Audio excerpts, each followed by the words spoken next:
இப்போ நம்ம பார்க்க போகிறது சேனக்கிழங்கு வறுவலுங்க. அதுக்கு தேவையான பொருள் சேனக்கிழங்கு. சேனக்கிழங்கு இந்த மாதிரி ஒரு ஃபிங்கர் அளவுக்கு திக்னஸ் மாதிரி அரிஞ்சு வச்சுங்க. அரிஞ்சு புளி தண்ணிலையோ இல்லை மோர்லேயோ போட்டு வச்சுங்க. அதை இப்போ நம்ம கழுவி அதில் எடுத்து வச்சுருக்கோங்க. இது வந்து ஒரு 1/2 கிலோ தேவைப்படும். கடலை மாவு 2 டேபிள் ஸ்பூன் எடுத்துங்க. மிளகாய்த்தூள் 2 டேபிள் ஸ்பூன், மஞ்சத்தூள் 1/2 டீஸ்பூன், எண்ணெய் தேவையான அளவு, பெருங்காயம் தேவையான அளவு, கரம் மசாலா பொடி 2 டேபிள் ஸ்பூன் எடுத்துங்க. கசகசா 1 டேபிள் ஸ்பூன், சோம்பு 1 டேபிள் ஸ்பூன், ஒரே ஒரு தக்காளி எடுத்துங்க. புளி வந்து நமக்கு இது வந்து நமப்பு இருக்கிறதுனால ஒரு சின்ன நெல்லிக்காய் அளவுக்கு எடுத்தால் போதுங்க. அந்த நமப்பு போகிறதுக்காக தான்.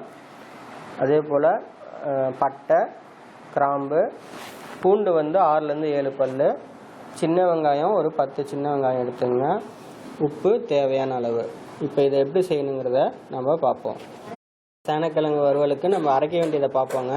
இதுக்கு பூண்டு முதல்ல ஆட் பண்ணிவிடுங்க. அப்புறம் வெங்காயம், சின்ன வெங்காயத்தை ஆட் பண்ணிக்கோங்க. இது எல்லாத்தையும் நம்ம அரைக்க போகிறோங்க.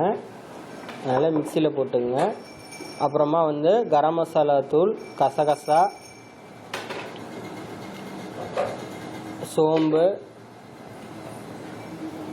மிளகாய்த்தூள், மஞ்சத்தூள்,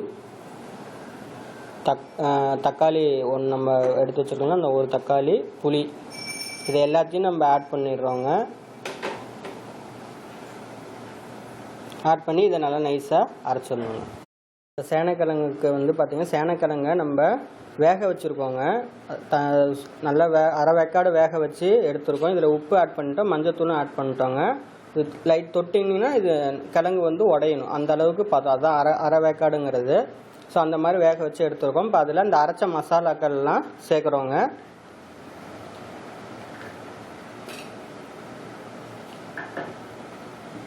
இப்போ வெங்காயம், பூண்டு, சோம்பு, கசகசா, அப்புறம் மிளகாத்தூள், கரம் மசாலா பொடி, மஞ்சள் தூள், புளி எல்லாம் ஆட் பண்ணியிருக்கோம் இல்லைங்களா. அந்த மசாலாவை இதில் சேர்த்துட்றோம்.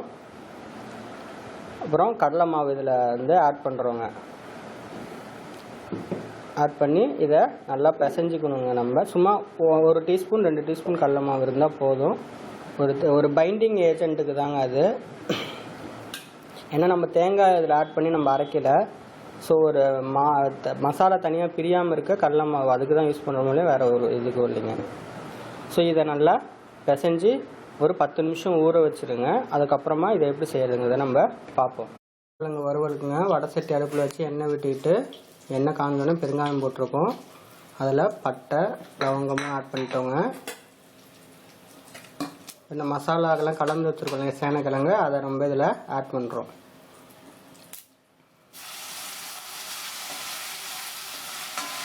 நல்லா இந்த மாதிரி எண்ணெயில் பரட்டி விட்டிங்கன்னா மசாலா நல்லா இதாக இருக்குங்க. காய் ஒன்றோட ஒன்று ஒட்டாமல் வருங்க. எல்லாத்தையும் போட்டு இந்த மாதிரி வணக்கி நல்லா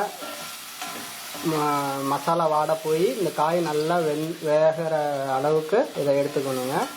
எடுத்துட்டோம்னா நமக்கு சேனக்கிழங்கு வறுவல் தயாராகிடுங்க.